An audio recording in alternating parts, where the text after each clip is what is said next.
बिहार विधानसभा निवडणुकीचा निकाल आज जाहीर होतोय आणि मोठं यश यामध्ये एनडीएला मिळताना पाहायला मिळते। दुसरीकडे आघाडीला कुठेतरी कमी मतदान झालेलं पाहायला मिळते आणि त्याच पार्श्वभूमीवर देशभर आपण पाहतोय की भाजपकडून जल्लोष करण्यात येते। त्याच प्रकारचा जल्लोष आता पुण्याच्या भोरमधील माजी आमदार संग्राम थोपटे यांच्या कार्यालयासमोर झालेला पाहायला मिळतोय।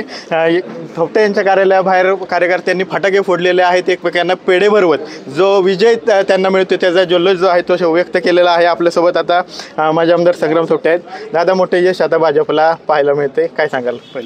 नुकत्याच झालेल्या बिहारच्या निवडणुकीमध्ये भारतीय जनता पार्टी आणि मित्रपक्षाच्या वतीने जी निवडणूक लढवलेली होती त्यामध्ये आपण पाहत असाल सकाळपासून टी व्हीवरती ज्या पद्धतीच्या बातम्या येत आहेत किंवा जे उमेदवार आहेत त्यांच्याबद्दलचे जे काही निकाल आता स्पष्ट जवळपास होत चाललेले आहेत आणि त्याचा जर आधार घेतला, माहिती घेतली तर 200पेक्षा अधिक जागा या भारतीय जनता पार्टी आणि मित्रपक्षाच्या वतीनं त्या ठिकाणी आघाडीवर आणि जवळपास निवडून आल्याच्या परिस्थितीमध्ये आहेत। आणि खरं तर आपण पाहिलं असेल देशाचे नेते आदरणीय नरेंद्रभाई मोदी साहेब हे पंतप्रधान म्हणून गेले अनेक वर्ष या ठिकाणी देशामध्ये काम चांगल्या पद्धतीचं करतायत। राज्यामध्ये माननीय देवेंद्रजी फडणवीस साहेब असतील मुख्यमंत्री म्हणून ते काम पाहत आहेत। देशाचे नेते माननीय अमितजी शाह साहेब असतील, त्याचप्रमाणे JPJ नड्डा साहेब असतील किंवा या बिहारच्या निवडणुकीमध्ये महाराष्ट्राच्या वतीनं प्रभारी म्हणून केंद्राच्याकडून त्यांना पाठवण्यात आलं होतं अशी विनोदजी तावडेजी असतील। त्याचप्रमाणे काही दिवस तुम्ही पाहिलं असेल माननीय मुख्यमंत्रीसुद्धा बिहारच्या दौऱ्यावरती त्या ठिकाणी होते। जवळपास 20-25 ठिकाणी त्यांनीसुद्धा जाहीर सभेचं माध्यमातून जनतेसमोर जाण्याचा प्रयत्न केला, जनतेला आव्हान केलं।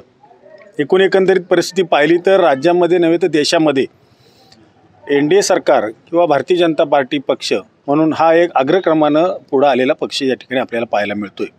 एकंदरीत परिस्थिती पाहिली तर हा पक्ष आता फक्त राज्यापुरतं किंवा देशापुरता मर्यादित राहिला नसून जगातली एक सर्वोच्च नंबर 1ची पार्टी म्हणून या पक्षाकडे आता पाहिलं जातं। आणि म्हणून कार्यकर्ता म्हणून आम्हाला सुद्धा सगळ्यांना आज अभिमान आहे आणि सगळ्यांना आज आनंद झालेला आहे आणि आज तो आनंद आम्ही त्या ठिकाणी इथं साजरा करत आहोत। या देशाचे नेते आणि भारतीय जनता पार्टीचे त्याचप्रमाणे आपल्या देशाचे पंतप्रधान आदरणीय नरेंद्रजी मोदी साहेब, त्याचप्रमाणे मान्य देवेंद्रजी फडणवीस साहेब असतील किंवा अन्य सर्व पक्षाचे आमचे वरिष्ठ नेतेगण यांनी जी मेहनत घेतली, त्याचबरोबरीनं बिहारच्या जनतेनं जो काही एक माफी कौल त्या ठिकाणी भारतीय जनता पार्टी आणि NDA किंवा मित्रपक्षाच्या आमच्या सर्व उमेदवारांच्या पाठीशी उभा केला, त्याबद्दल त्यांचं मनापासून मी आभार मानतो, पक्षाच्या वतीने देखील आभार मानतो।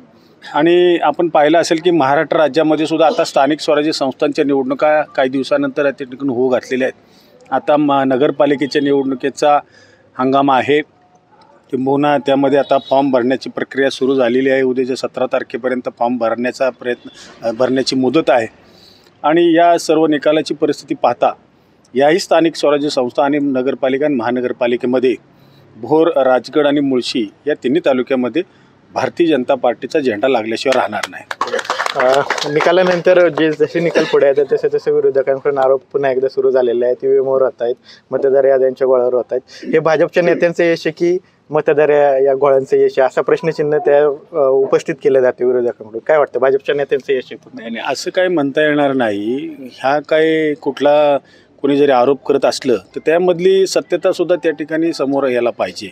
ज्या पद्धतीनं काही लोक आरोप करतात, खरं तर लोकसभेच्या निवडणुकीला ज्या वेळेला आपण परिस्थिती पाहिली तर त्यावेळेला ह्याच EVM मशीन आणि या मतदानाच्या आधारेच त्या ठिकाणी निवडणूक प्रक्रिया पार पडलेली होती।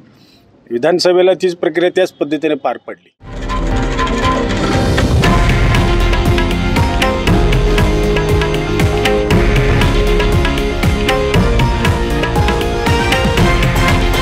हे आहे देशातील नंबर 1 न्यूज नेटवर्क आणि आपण पाहत आहात TV9 मराठी, एकमेव।